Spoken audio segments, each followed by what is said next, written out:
ഈ സിനിമാ ലോകത്ത് നിന്നുള്ള ഒരു സംഭാഷണം, പ്രത്യേകിച്ച് മോഹൻലാലിൻ്റെ ഭാഗത്തു നിന്നും ഒക്കെ എങ്ങനെയാണ് ശ്രീ കൃഷ്ണപ്രസാദ് ഈ രണ്ടാമൂഴം എന്നുള്ള സിനിമ നമ്മൾ മനസ്സിലാക്കുന്നത്? ഇതൊന്നും ആരും അങ്ങനെ പറഞ്ഞുകൊണ്ട് നടക്കുന്ന കാര്യമല്ല. പക്ഷേ അവരുടെ ഉള്ളിൽ ഉള്ള ഒരു ആഗ്രഹമാണ് അത് സിനിമയായി വരണം എന്നുള്ളതൊക്കെ തന്നെ.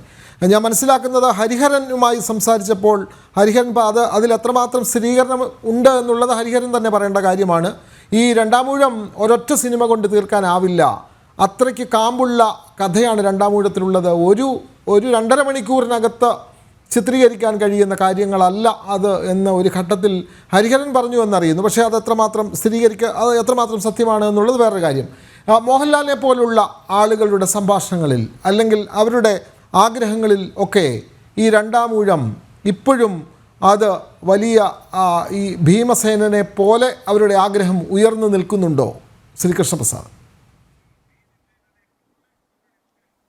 തീർച്ചയായും എം.ഡി. സാറ് ജീവിച്ചിരുന്നതിനേക്കാൾ ശക്തനായിരിക്കും അദ്ദേഹം മനം പറഞ്ഞു കഴിഞ്ഞ് നമ്മുടെ സമൂഹത്തിലുണ്ടാവും.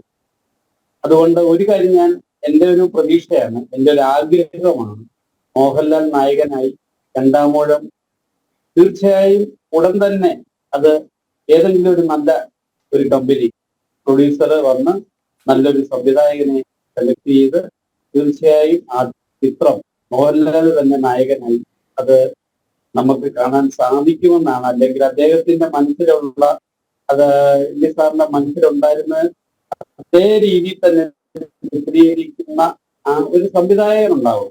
അങ്ങനെ ഉണ്ടാവുന്ന ഒരാൾ വന്ന് അതിവിദൂരമല്ലാതെ നമുക്കത് കാണാൻ യോഗമുണ്ടാവും എന്നാണ് എൻ്റെ വിശ്വാസം. കാരണം അദ്ദേഹത്തിന്റെ ഏറ്റവും കാമ്പുള്ള ഒരു തിരക്കഥയാണെന്ന് പറഞ്ഞിട്ടുണ്ട് രണ്ടാമൂഴം. ഞാനത് വായിച്ചില്ല, എന്നാൽ പോലും ഞാൻ പറയുകയാണ്.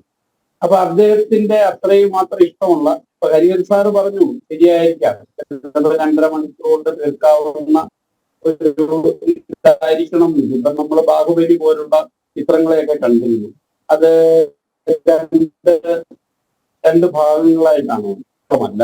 അപ്പൊ അത്രയും വലിയൊരു ക്യാൻവാസ് ചെയ്യുന്ന ചിത്രം 2 or 3 പാർട്ടാക്കി ചിലപ്പോൾ ചിത്രീകരിക്കും.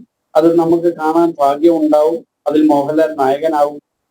ഒരു നല്ല സംവിധായകനും കൂടി അതിൽ ഉൾപ്പെട്ട് അത് നമ്മുടെ മനസ്സിനെ ഏറ്റവും ഇഷ്ടപ്പെട്ട രീതി നമ്മുടെ മലയാളികൾക്ക് അല്ലെങ്കിൽ മലയാള സിനിമാ പ്രവർത്തകർക്ക് എന്നും ഒരു അന്തസ്സുള്ള ഒരു ചിത്രമായി മാറും എന്നാണ് എൻ്റെ വിശ്വാസം. തീർച്ചയായും എം.ഡി. മരിച്ചാലും ജീവിച്ചിരിക്കുന്നതിലും ശക്തനായി തന്നെ അദ്ദേഹത്തിൻ്റെ സാന്നിധ്യം ഉണ്ടാകും എന്നുള്ള കാര്യത്തിൽ യാതൊരു സംശയവുമില്ല. കാരണം അത്രയ്ക്കധികം കഥകൾ അദ്ദേഹം നമുക്ക് സമ്മാനിച്ചിട്ടുണ്ട്, എത്രയോ സിനിമകളാക്കാനും അല്ലെങ്കിൽ അതിന് എത്രയോ വ്യാഖ്യാനങ്ങൾ നൽകാനും അതിൽ നിരവധി കാമ്പുകൾ അടങ്ങിയിട്ടുണ്ട് എന്നുള്ള കാര്യത്തിൽ സംശയമില്ല.